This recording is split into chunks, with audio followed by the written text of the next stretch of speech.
Today, the world is one global village. Although it may be invisible to our eyes, all of us are closely connected.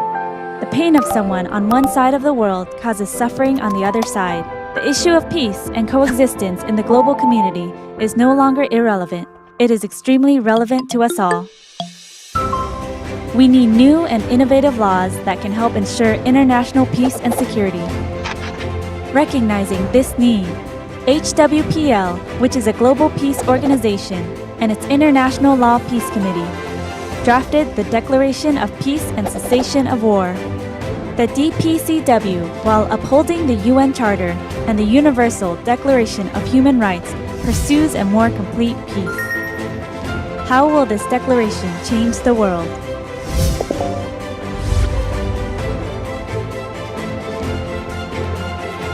Article 1.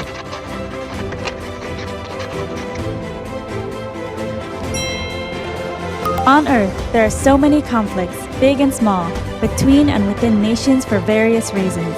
But does it sound all right to you that armed force is used to resolve this issue? The DPCW ultimately aims to prohibit the use of armed force. Article 2.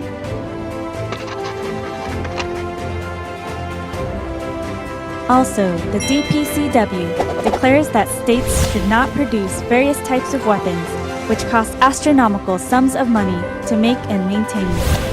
It calls upon states to gradually dismantle the existing weapons and reduce military bases. The money and effort spent on armaments should be repurposed to serve the benefit of humanity.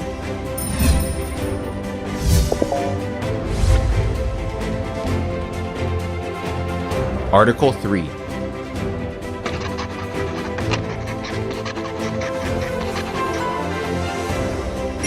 States should respect each other and develop friendly relations.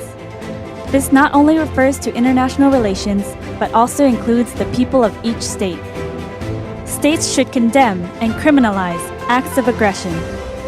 Also, states should take measures to ensure that their citizens and corporations do not contribute to violations of international law. Article 4. By doing so, each state can protect its sovereignty and territorial integrity. Military, political, economic, or any form of coercion should not be used to violate the existing state boundaries. Article 5. States should not engage in any intervention that seeks to divide or separate a state, and attempts at succession should not be recognized prematurely.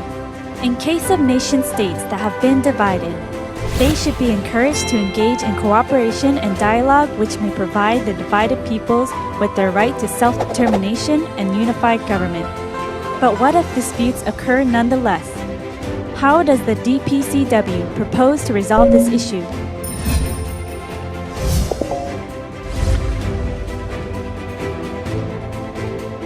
Article 6. The DPCW declares the states have the obligation to settle their international disputes through peaceful means. Various forms of dispute resolution can be proposed, but in a manner that does not endanger international peace and security. And states should carry out any judgment or decision reached by a judicial body, such as the International Court of Justice. Article 7.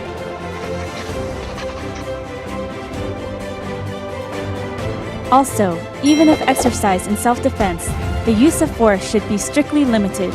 Let's say someone throws a stone at you, and it would be outrageous to attack back with a cannon. The excessive use of force is not acceptable in the international community. But too many armed conflicts are taking place even at this moment. How long must we be preoccupied with responding to immediate crises arising from the problems that have already occurred? Isn't there any new and innovative way to bring conflicts to a complete end?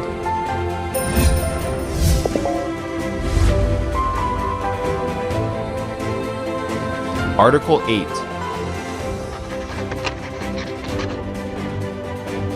Recognizing the seriousness of religious conflicts, the DPCW seeks to strengthen joint efforts to resolve them. States should foster religious freedom and respect diversity of religions and beliefs. And states should prohibit the usage of religion to justify or incite acts of violence against others.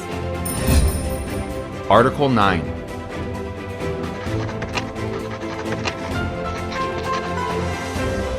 In circumstances where individuals or groups perpetrate acts of violence in the name of their religion, states should take adequate measures that lead to the prosecution and punishment of such activities.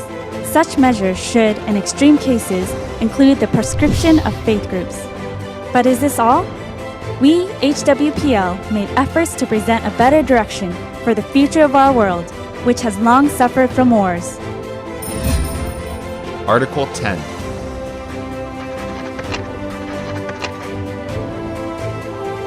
It's the ideas of war that lead to actions of war. We want the word war to disappear from our vocabulary. Peace education that leads to people to learn, speak, and practice peace, and peace movement that sows the seed of culture into people's hearts. Through such a culture, if peace is instilled in the hearts and minds of humanity, a world of lasting peace will be possible even without the compulsion of law. We, HWPL, are carrying out the following activities to achieve adoption of the Declaration of Peace and Cessation of War by the United Nations.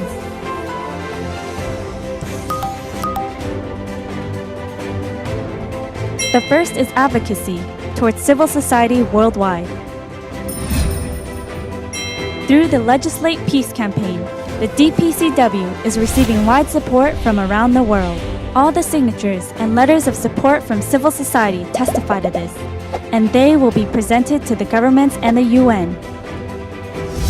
HWPL and its two wings, IWPG and IPYG, will work together with the HWPL International Law Peace Committee, Peace Advisory Council, Publicy Ambassadors, HWPL Peace Advocacy Committee, and many other partner organizations to discuss practical ways to achieve adoption of the DPCW by the UN.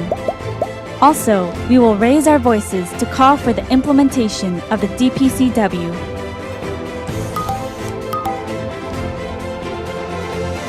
The second is establishing cooperative relations with various countries for the development and adoption of the DPCW.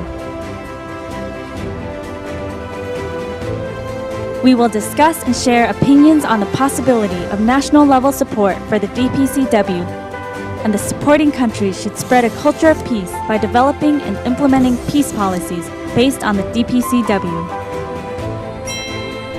Working level meetings should be held with representatives from each country to discuss measures for development and adoption of the DPCW. The countries that actively support the declaration will call on the UN to adopt the DPCW. Through the support of many countries, if the DPCW gets adopted by the UN and implemented globally, a beautiful world without war will become a reality.